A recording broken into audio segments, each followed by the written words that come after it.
News. Prime Minister Scott Morrison says the Labor Party has completely lost touch with working class voters, acknowledging their values are now more aligned with the coalition.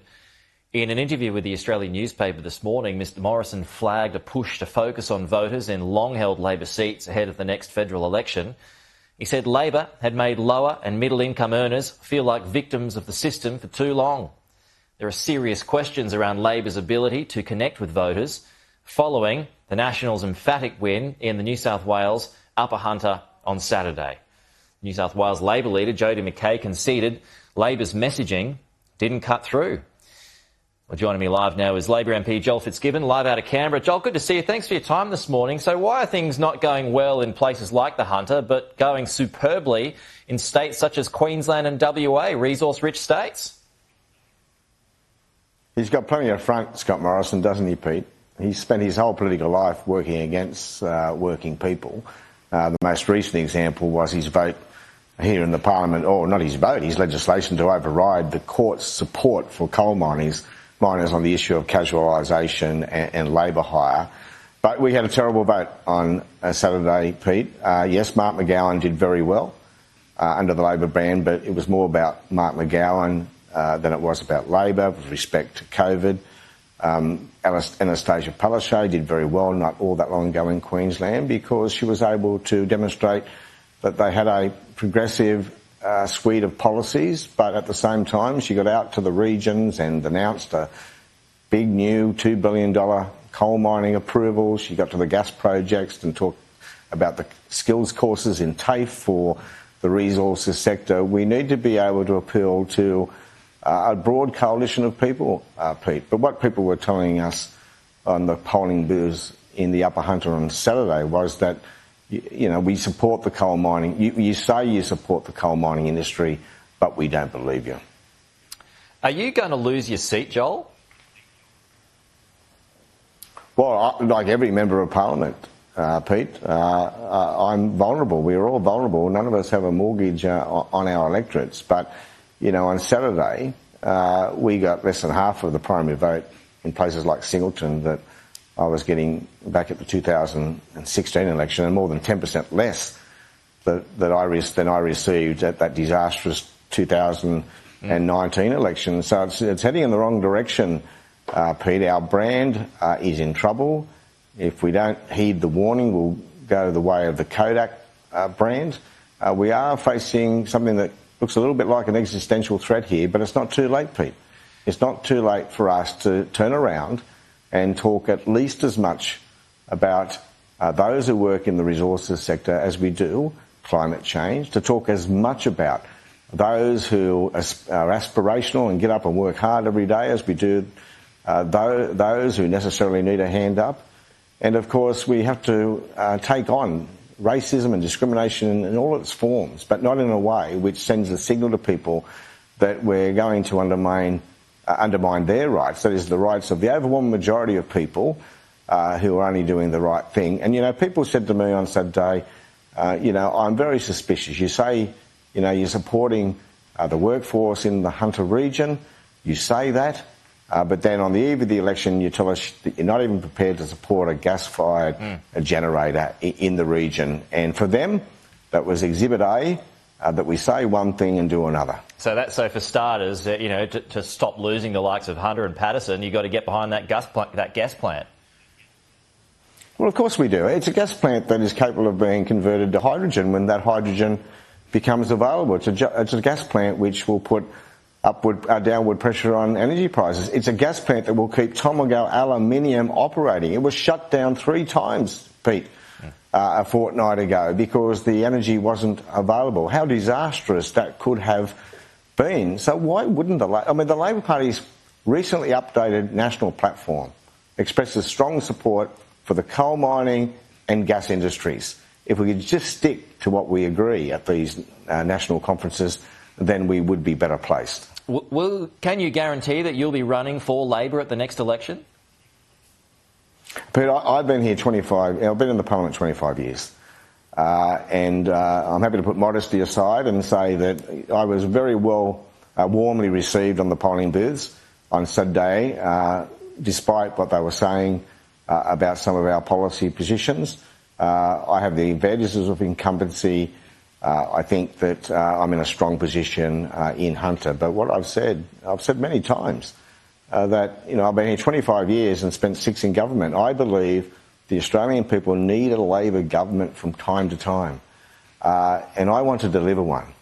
But I'm not going to stick around if we're going to continue to send these mixed messages or whisper our support for working people to lose again. So what does that mean? You won't run, or you'll run as an independent? Well, I'm busy fundraising, doing all the normal things you do as a campaign appears on the horizon. I'm working my electorate hard, as you'd expect me to do. I plan to run, Pete. Pete, I'm almost 60 and been here 25 years and have been in the Labor Party almost 40 years. I'm too old to rat. Yeah, well, I mean, but it's interesting if you can't give a guarantee that you're going to be running for Labor at the next election. So, I mean... I will always... Well, nominations for my seat haven't been open, Pete. I plan to run. But I will always support the Labor Party, its key ideals and objectives. And for me, the key ideal and objective is equality of opportunity. And I want a Labor Party that loudly respects the work of those in the resources sector, which understands that coal is our second biggest export, which understands that in the Hunter region, up to 100,000 people and their families are dependent on the resources sector, as is the case in places like Central and North Queensland. And I remind your viewers, Pete, that the Hunter region, with some significant support from me, is leading the country on the renewables front. We have an investment pipeline which includes pumped hydro, battery storage, large-scale solar, and of course we're about to become a hydrogen hub. We have the University of Newcastle and the CSIRO in Newcastle driving the innovation.